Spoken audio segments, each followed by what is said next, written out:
This is my 1 acre property, small but full of potential. With 7 fruit trees and the space to have a few animals and a greenhouse, this will be my off-grid home. Documenting this build starts now. I'm trying to get soffit up, and I'm not worried about fascia today, but I want to show you some of the things that, some of the issues I come across. Okay, so here's where garage roof meets the house roof. And you see, these are pretty flush. So I have to put a piece of flashing in that wraps around from here. And then I still have a piece of fascia, like I did here, where it wraps around that end, do it here. Of course, I got a nail that comes through here, so I have to shorten the height of that fascia so it fits in behind and then wraps under, the L's under here. But doing that and then bringing the fascia out front here to it, so this piece I can set up under, I can wrap it around just to a certain point from, I got to bring this piece around and then set this on top of everything, I believe. So this up here is kind of a temporary thing in the sense of I'm doing a metal roof on the whole house and garage. And so all this here, this transition here from the top of the roof of the house to the garage, there's another piece that sets over the metal edge and comes around and then flares out, and then there's another L piece that fits up behind and then actually comes out onto the metal on the garage roof. So it flashes all that out at that time. So the piece I put in here, I might actually be able to just keep, just put it in and then just leave it. I guess I won't know until I get to that point. But if you see, and I think you can see, nothing is straight. I straightened everything out as much as I could on this house. Okay, so we'll get this in, try and see how it fits.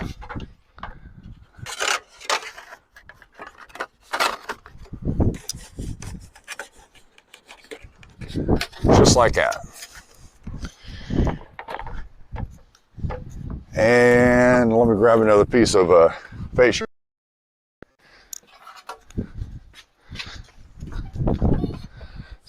And then bring this up to you so you can see it.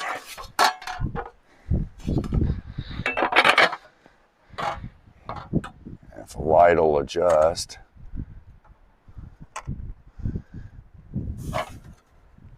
Where are we at here? So you can see where this fit up underneath. It caps this end off. And then this folds around here. So when I go to do the front piece, then this will cap around. I think you can see that.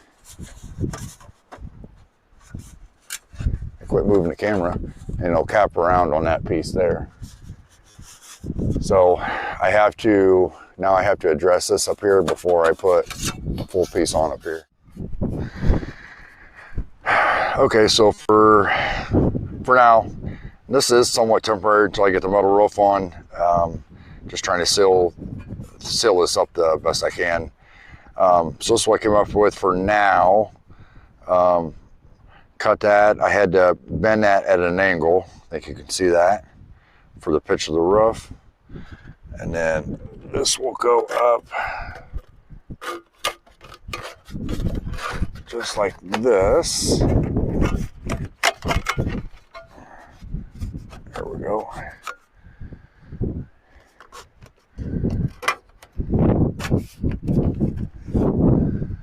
And of course, this will sit in just like this. And then what I'll do up here, I'll finish running that all the way up to the peak here tomorrow. But I'll get this nailed in, and then actually for tonight, because it's actually starting to rain, I'll just throw some silicone in. Try to prevent any water from just creeping back in for now, for tonight. And that'll set like that.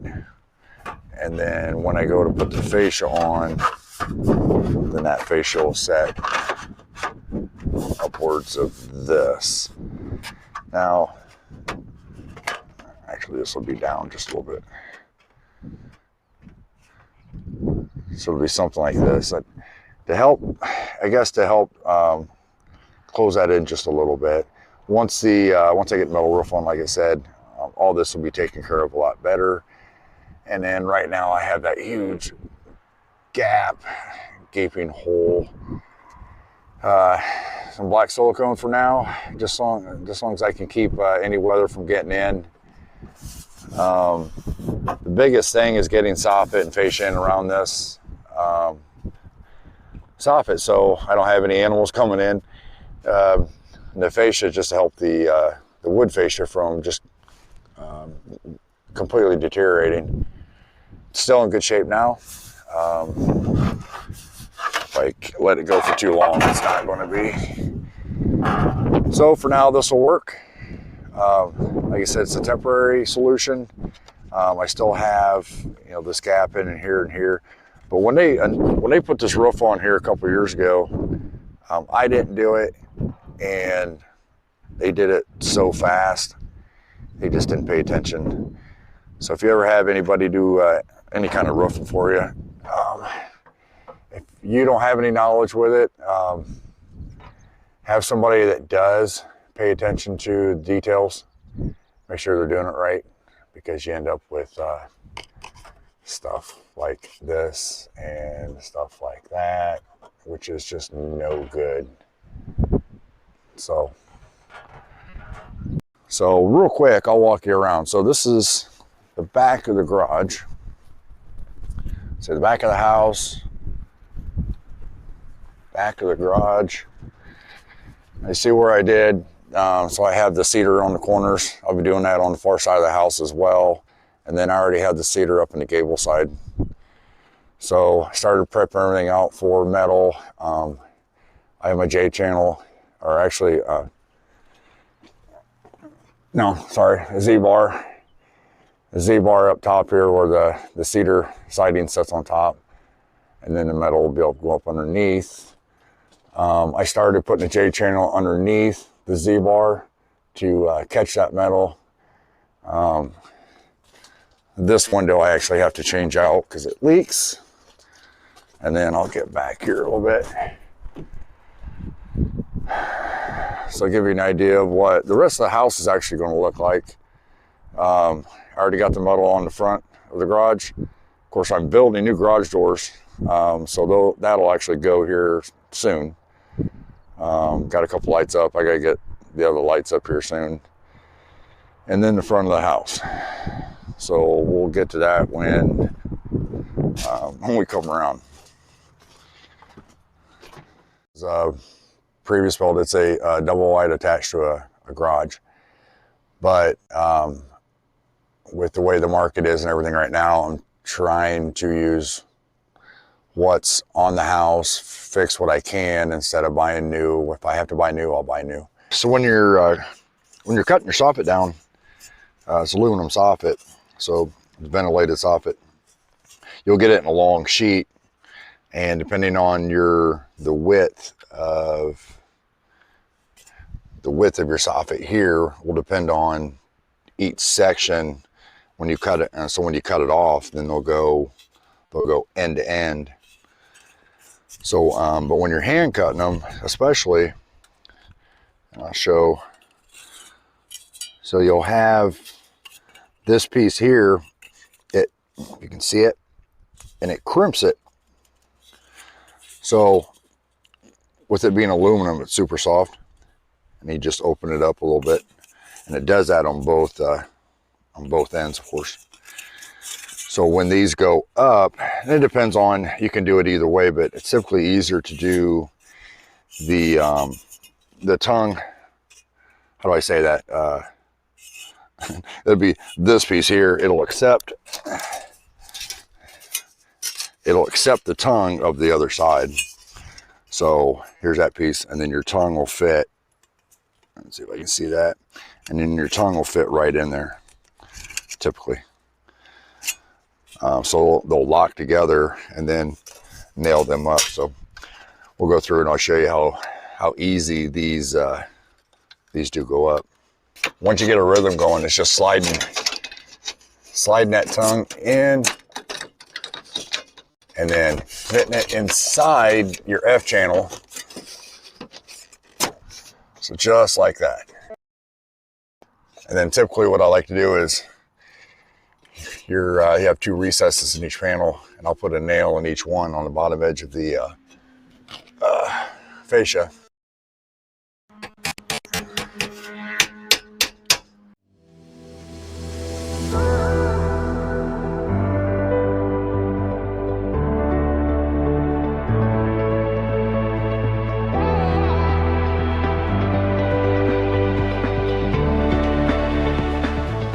Looking back on the video, you couldn't really see real clear how these went together. So when to show, so you see the flange or that lip on this back side of this piece fits in. See how it fits in, and then this is the F channel. See if I can do this one hand here. So this is the F channel here, and I can show a piece of it, what it looks like here on the inside when I get inside. But that fits in there and then slides in, and let's see, I've never had to do this one hand, so just like that, I guess. Back up a little bit.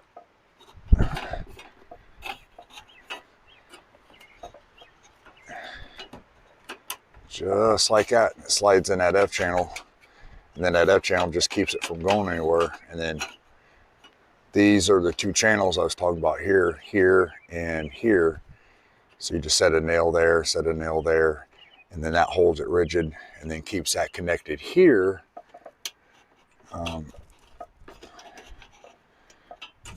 Just like that. Then this edge of the soffit, you want to be at least flush. Sometimes you need it to stick out just a little bit, because sometimes the board will do one of these, and keep this straight. It'll keep that aluminum fascia flat on this bottom edge, and then typically you're nailing up towards this anyways. And all this down along this back is going to have a gutter sitting across it too, so it's going to help hold that that fascia up as well. So I mean, there's not going to be an issue with that. So easy stuff. We'll get that nailed up. Okay, so traditionally I'll step back here. So traditionally on your gable ends, you'll have it's a box on this bottom corner, on this outside corner. And somebody correct me if I'm wrong. It's called a bird's box or something. But this gable, this pitch comes down, and then it comes straight down and then over on this corner, on all outside corners. And if you look at a lot of like southern homes, I know coastal homes, it's more common than it is, I think, around the country, the rest of the country anyways, where they don't have this, and this overhang just extends. It just comes straight out, and I actually just prefer that aesthetic. So in addressing this, so where we have, I get it to show, so we have the soffit or stops, and then we have this pitch on this gable side. So it's I think this pitch is only like a 3.5, 412 pitch. So the way I'm addressing this is actually putting a piece in here. We'll see if I can get it in here. And then it'll cap that end right here, because then when I go to fur everything else out, strap everything else out, there'll be 3/4, because I'm strapping everything out 3/4 of an inch before I put the metal on. So this whole corner will have strapping on this corner as well as on this back corner. So it'll build this corner out, and then I'll have cedar on both edges of that even. So when the cedar comes up, it'll cover, I mean, this cedar will come up directly to the bottom edge of this. And then this other piece will actually be, have an angle here and then come straight down. So when everything goes together, everything fills out real nice. So I just wanted to show how I'm addressing that transition from here to here. And be sure to check out my Instagram page, Secrets Woodworks. There I show my progress on the jobs that I'm doing through the week. Until I get that part of my schedule out or done, then I'll be focusing more on the house and woodworking and getting those projects done, doing those projects. And but for this series, it'll be rebuilding, going around while I'm rebuilding this house.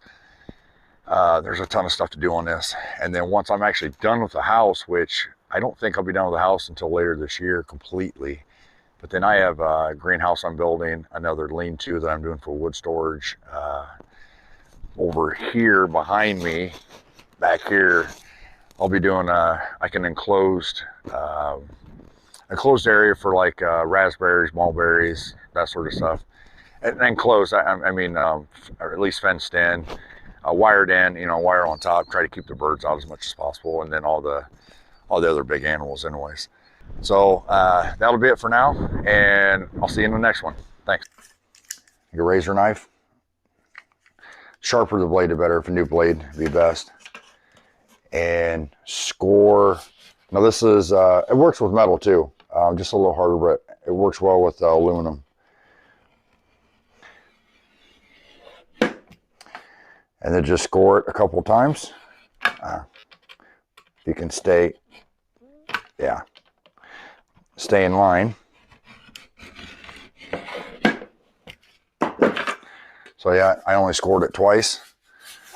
So you bend it. A lot of times you just start and it starts breaking apart. Just like that.